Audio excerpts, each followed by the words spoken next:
I'm going to talk to you about state and specifically subjecting state to good behavior. And a little bit about myself. My name is Maida.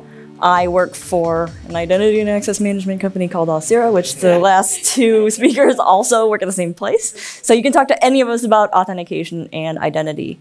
I am also a Google developer expert in web technologies and Angular. And I organize and run the Angular Ann Arbor meetup in Ann Arbor, Michigan. So this talk is about state management. And when it comes to state management these days in the front-end development landscape in JavaScript, we really don't have any shortage of options. In fact, it was kind of for a while starting to look a little bit like this. Another day would go by and we would get another state management library. But I want to take a step back for a second and think about why this is. What's the reason for this happening in the first place? And it's really this, right? Not every application is the same. Not every application has the same needs. Not every development team is the same. So these new state management libraries coming up is sort of happening to fit the need of the landscape is completely different all the time. And so the different libraries come up to serve different needs, right? And I want to talk a little bit about an application that I built once. So I used to work for a digital agency, and at the time I was doing this, I had to build an application for a call center for a preschool registration center. So basically, parents would call up this call center and they would talk to an agent to get their kid registered to go to preschool. Now, I built this as an Angular application, and the users of this app, the call center employees, really only had to deal with one family's data at a time. It wasn't the sort of situation where they would have a bunch of people on the line at the same time and be switching between them. So dealing with only one family's data meant they were really only dealing with one piece of state at any given time. Now, the life cycle for this application was something like this. So I did the initial architecture, I did the planning for the application and the skeleton, and then after I was done with my part, I was to pass it off to another developer on the front-end team, and this developer was familiar with JavaScript, mostly presentational. He was a good HTML and CSS developer, but he didn't have any previous experience with frameworks, JavaScript frameworks. He didn't have any experience with state management, or patterns and libraries and things like Redux and that type of thing, or Flux. So after he did some development on it, then the next step was to give this application to the client. And they were going to do maintenance on it. If it needed any minor updates over the course of its sort of life cycle, then they would have to do that. And that was a team entirely composed of back-end developers. So again, no familiarity with JavaScript frameworks, no sort of state management library experience or anything like that. So given all of that, given the lifecycle, the type of application it was, it really didn't make sense for me to do something like drop Redux, or in this case, because it was Angular NGRX, into this application and sort of raise the bar for all of the different things that all of these people would have to learn in order to maintain this application. So, with that said, we can actually manage state reactively. And in order to begin exploring reactive applications that have to manage state or will manage state, I'm going to start with just a little bit of a reactive UI example. So I built an application, and it looks like this. It basically uses the NASA Astronomy Picture of the Day API, and I'm going to call this APOD from now on because it's easier to say. But what it does is this API returns some data every day with a picture and some supporting information. And all I've done really here is I've added the ability to have this button where I can add stars to this picture. So essentially I can click it and add stars, and I can also hold the mouse button down on this star button, and it will continue to increment that star counter as long as I'm doing that. So the functionality to do this looks something like this. One of the things that we're going to need to do is we're going to create a stream for click events. We can use the from event creation method in order to do this. Whenever the user clicks on this star button, then we're going to emit a value from this click stream. In order to react to that, then I'm going to subscribe to the click stream and run a function called add star, and that's going to increment a counter of stars. Now, the other thing that this can do, though, is add stars incrementally as we're holding down the mouse button on the star button. And RxJS doesn't have something like out of the box that will automatically do this, but the nice thing is we can just compose this ourselves. So if we think about the different events that are involved when we hold the mouse down on something, we have a mouse down, we have a mouse up, and then we have mouse leave. So we can take all of these, we can create streams from these events, and then take them and create another stream that I'm going to call hold. So essentially what I'm going to do here is I'm going to start with my mouse down event. That's the first step that happens. And then after that, I'm going to use a switch map operator, because whenever there's a new mouse down, I want to stop paying attention to the previous inner observable, and I want to start again.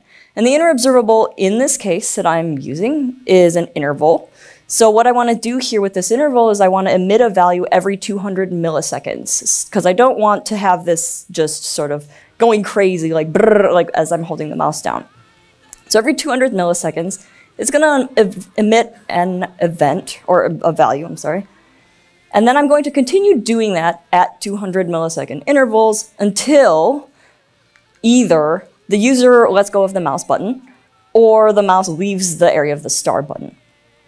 So once I have all of that, basically when a mouse down event is emitted, every 200 milliseconds, I'm going to emit a value until the user lets go of the mouse button or they mouse off of the star button. Now once I have that, I'm going to subscribe to my hold stream, and whenever the hold stream emits a value, I'm going to run my add star function, and it's going to increment the counter of stars. So that's our sort of little piece of reactive UI, but what about state? So in this case, maybe I want to manage state reactively. And one way that I can do that is by using subjects. Now, subjects are observables, but they have state, so they keep a list of observers. They also implement the observer interface, which gives them access to the next, error, and complete methods. And then, as we've heard from sort of several other people today, subjects are capable of multicasting, which means that one observable execution is shared among multiple subscribers. So really you can see how subjects can be a good candidate for something like having a global store for your application. The thing is, when you give sort of free and unfettered access to the next method, to your team of developers, they can have a tendency to like induce a reactive power trip, where they're just like, anytime I need to make a change to the application, I'm just gonna run next on this subject and everything's gonna be great, and it will never cause us any problems, which of course is not the case. So when you're using something like reactive programming in RxJS to manage state in your application, it's really a with great power comes great responsibility type of thing. You want to have some kind of strategy to do this. Now, one of the strategies that's kind of been touched on is to set up a private store subject and then have a public store observable. So if we do something like create a class with a private subject, we're going to use a behavior subject in this case. And this gives us access to some interesting things that are going to be helpful. First of all, behavior subjects require an initial value. They also store the current value. And finally, they notify subscribers on subscription of that stored value. So if you were to create your behavior subject and then get a subscriber, they would receive the initial value that the behavior subject was instantiated with. Now, if some time goes by, you run the next method on the subject and have a couple of emissions of other values for your state, then when you get a subscriber at any given time during then, that subscriber will receive the latest emitted value, the stored value. So as you can see, this really sets it up pretty well for something like a global store. Now, because the behavior subject itself is private, we want to expose something publicly that our application can actually subscribe to without being able to sort of do something where you say store $next and induce that sort of reactive power trip, right? So we're going to use the asObservable method on our store subject to create our store observable. And what this does is it basically hides the identity of the source sequence. Now, we often use pipe to add operators to transform observables when we're going to run the next method on our store subject. If we want to do something there, then we can just say pipe, and we actually don't need the asObservable method anymore, because the act of piping it also hides the identity of the source sequence. So what we're really doing here is we're preventing leaky abstractions. We want to set up a strategy for how our application should interact with the store, and this is going to inform the other developers on our teams of our intent here. So again, don't next all the things. So for the application that I showed you so far, the state management looks something like this. I can create a state service class as a bonus. I'm going to be using TypeScript. We have our apod store, and what we've done already is we've created a private apod subject, and then we have this public apod store. And then what I'm going to do is I'm going to use the scan operator, and this gives me access to some interesting things for something like state management. So the first thing that I can use here is the accumulated value. This is the current state at the stored value at the time that I'm going to run the next method and add a new value. Now in my particular application, I expect this to have this shape. So here's my apod interface. I've got the data from the API, and then at any given time, the value that I'm storing may or may not have stars yet. It may have stars and then some number of stars associated with it. Now my new value, of course, I have access to that as well, because that's what's coming in through the next method. And this could be the shape of the initial API data, if it's initially the first call to the API, or it could also just be this update interface, which is an object with a stars property and then some number of stars. Now that I have access to both the accumulated value and the updates from the new value, what I can do is return a new object that is the accumulated value with those updates. And I'm returning it as a new object, therefore that means my state is also immutable. It's going to look like this. I'm going to have the data from the API, and then I might have some value of stars now. So finally, if there is no initial value passed here, I've got this initial state here, then this accumulator function is going to be skipped. And the first value from the source actually will just become the first state if you don't pass this in here. So the next thing that I need, of course, is going to be a way to publicly send values that I want to get emitted by the subject. So I can create a public method called setStore. I can say this is expecting an object as a parameter, and it should be the shape of this apod, or it can be this update interface. And what I'm going to do is I'm just going to take that object and I'm going to emit it from my private apod subject.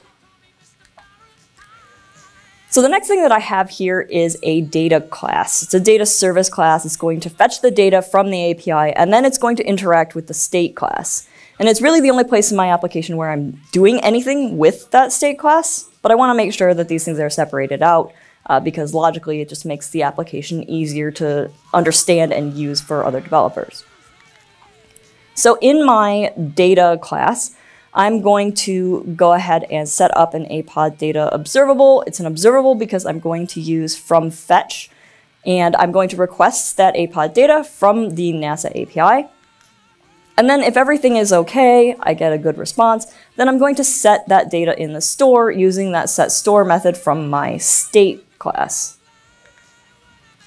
Now the next thing I'm doing here is actually I'm setting expectations for how my application interacts with the store. And this is a conscious choice that I made for this application to basically include business logic. So I'm saying when I run this add stars method, then specifically I'm adding a star. I want the parameter that gets passed in to be a stars object. It's going to be in this specific shape. And then once I have something that I know is the proper shape to add stars, I'm going to set it in my using my setStore method from my state class.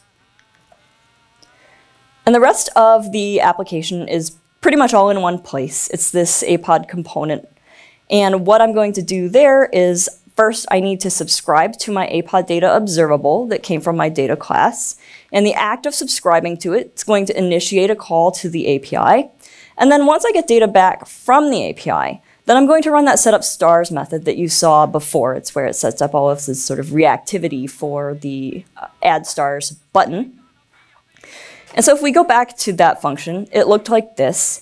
And if we now focus on this one little part at the beginning, we have this counter for stars. It's an object, it's the shape of that update object, so it should look kind of familiar. And then we're going to just, previously we were just iterating this counter in order to add stars. Now what we're going to start doing at this point though, is we're going to go ahead and call the data service to add stars to send the updated stars value to the store when that's called. And in this way, we now have more of a global application state. So that's an example of really simple state management, right? Like you could pretty much get by without state management in this case, but it's a good way to sort of learn about the scan method or the scan operator and things like that. But what if we want to do something a little more complex? So we learned from Sam and Mike's talk about optimistic updates. And optimistic updates are when we update our UI, assuming that the API call is going to succeed, and then we go ahead and make the API call silently, right? So you would never do this with high-stakes operations. You wouldn't want to use optimistic updates if you were, say, making financial transactions on behalf of the user, or updating the user's password, or something like that. But if you have a very active UI, then doing this can make your UI look very, very fast. And you've probably used applications that do this. For example, the Trello web app does this. I'm sure that you've noticed how responsive it is, and then the errors are like somewhat delayed. So I built another application to demonstrate this. Now this particular application also uses another NASA API, but it's going to use the Near Earth Objects API, and basically what this does is it goes and makes a call to NASA with a certain time frame, and NASA is going to return a list of all of the asteroids that are close to Earth for that given time frame. So the application in action looks something like this. I get back this list of asteroids, and I'm going to set it in my store. And then once I have this list, it's in the store, I can do things like present other filtered views of it, bigger, faster ones. There's ones that are really small. And I've actually added a feature to this application where I can give these asteroids a nickname if I want. So if I open up the console here, what I'm going to do is NASA actually flagged one of these as potentially hazardous. So I'm going to call this Armageddon, and if I click save, then you can see that that update's immediate, right? I got an instant response in UI, and then a couple seconds later, I get this response from the API with that updated nickname that says this successfully happened on the API. So let's do another one, or we can see that this is persisted in the store. So if we do another one then, there's one that's like really, really small. So we're gonna call this one tiny. I'm gonna hit save. I get the update in the UI, and then a second later, something went wrong on the API, right? So that didn't go through properly. I get this little error toast in the corner. I get this error message in the console. And if I come back to another view that shows this global state, I can see that that was rolled back. It's no longer there in my store. So how do we implement this? Well, once again, we're going to start out with a state class because I want to keep my state management logic organized. Don't want to sort of mix it in with the data management logic and things like that. But in my state class this time, I'm going to create a private NeoStore subject, and it's, again, a behavior subject. And then I'm going to create my public NeoStore. I'm going to use as observable this time because I'm not actually going to do any transformations using pipe. The other thing I need to do here, though, is I need a way to handle errors because I would never push errors into my store, right? So I need an error subject. This is also going to be a behavior subject. I'm going to initialize this with the value of null because I want it to start out with no errors. But we're being optimistic, we're going to assume the best. So then I'm going to have my errors observable, and then that allows me to do things like subscribe to my errors in my UI or in my other components, and then I can do things fancy like show that toast and stuff like that. The other thing I need to be able to do is roll back my state. So I'm just going to set up a setPrevState method, and in a local member called prevState, I'm going to go and get the value of the neostore subject at the time that this is run. Now, this isn't reactive. So all I'm doing is I'm trying to grab the current value right at a specific time when this function is run. The other thing that I'm going to need to do is be able to dismiss errors. So I'm going to have my error subject, and I can emit a null value from it in order to clear out any errors that I might have subscribed to. So now we need a way to set the neostore. This is going to expect a parameter that's a neolist, a list of near-earth objects. The first thing I'm going to do when I'm going to set the store is set the previous state so that I can capture that before I start making changes to it. Next, I can emit that neolist that was passed in from my neostore subject. And then finally, I'll clear out any errors in case something had gone wrong in a previous interaction before this. Now, the other thing that I can do is add the nicknames, right? So this is updating the near-earth objects. I expect a single near-earth object with the shape of this near-earth object interface. And I'm going to set the previous state again so that I can capture that. And then I'm actually going to create a new array by mapping the previous state. And in this map, I'm going to go and I'm going to find the near-earth object that is being passed in with the updates. I'm going to find it in the previous state. And in its place, I'm going to return a new object with the target near-earth object updated with the new nickname data. Right? So this, again, is immutable. Once I have all of that, then I can emit the new state from my neostore subject, and then I can also clear my errors. Now, speaking of errors, I do need a way to handle those, so I can do that with my state error method. And this is going to, in this particular application, it's just going to expect a string that contains text for the error message. I could grab this from the failed API call or something like that. Now, I'm going to emit that string in my error subject, and then I'm going to emit the previous state from my neostore subject, because if I over-optimistically updated it, then I need to roll that back. And that's actually it for my state service, my state class. So now I have this data service class that is going to do sort of it's going to interact with my state class and also get the data from the API. And now we've seen a lot of code so far, so I'm not going to show you code this time. I'm going to do it visually. So my data service is going to need to provide a way for me to fetch the API data. And when I get the API data back, it's going to set it in the store, and then we get our lists that we can show different filtered views of in our application. And then the next thing that I want is I need a method that's going to allow me to make updates. So I'm going to, in this method, update the store optimistically using the state class's update neo method. And this is going to update the local store and therefore my UI, so I get those instant UI updates. And then after I've done that, then I can send the data to the API. If everything goes right with this, then nothing else is really needed. Now, I could do something like I could update the store with the successful data as a safety measure, and I could use an operator like distinct until changed to make sure that I don't get extra emissions if nothing has changed. But I've already updated the local state optimistically, so there's nothing else really to do here. However, if there's an HTTP error, then I do need to handle that. So I'm going to handle that with the state error method. I'm going to be able to subscribe to it so I can, or subscribe to the observable that I have created, my errors observable, and then I can do things like show an error message in the console. I could show a toast in the UI and things like that. And I'll also be emitting the previous state. So one of the things that I could also do is I could store that previous state value for the particular item that I'm updating, so I could keep it in the text field, for example, in case maybe just something minor went wrong with the API and the user wants to try to resubmit it. So overall, this is an example of slightly more complex state management, but it didn't take that much code to do it. Right? This is not significantly more complex than the first example that we talked about with using scan.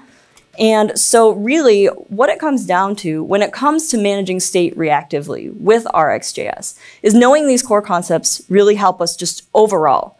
So for example, let's say that you do want to use something like NGRX in the future. You want to use like Redux or Redux-based library. And a lot of these libraries use RxJS under the hood. I mean, if it's not obvious from the name of the libraries, if it's not obvious from their logos, this is how they're built underneath anyway. So if I, for example, take a look at the state class, this is the state class file from NGRX store. This is it's just the very beginning of it, so it's just the tip of the iceberg here. But even at a glance, I can see very quickly behavior subject scan, extends behavior subject, initial state, a lot of things that are very familiar, even just from the sort of 25 minutes or so that I've been talking about this. So when it comes down to sort of brass tacks, only good things come from knowing how to manage state reactively with some kind of strategy. This is going to help you understand how other state management libraries work. It's going to help you build your own state management if you want. You can actually build Redux with this. And in fact, Hannah Howard tomorrow is going to talk more about best practices for doing things like this. The other advantage here is this is your strategy, so you can make your own choices. You could choose to decouple your business logic, or don't. You could add way more abstraction than I have showed you here, or you could add less. There are like so many different strategies and approaches to doing this that you can really just make your own choices here. And Sam and Mike's talk really demoed how to tackle something like a very complex UI. For example, in my application demo where I showed that you can update the different nicknames, you would probably want to do something like use group by behind the scenes to make the API calls not stack up and create back pressure and all of this sort of issues and race conditions that can happen when you have the ability to do things really quickly in a complicated UI. So I hope that this just gave you some ideas to basically just start thinking about, get the juices flowing. The slides and resources are going to be available at this link shortly after. They're not quite uploaded yet, but I really appreciate you giving me 30 minutes of your time today. So thank you very much.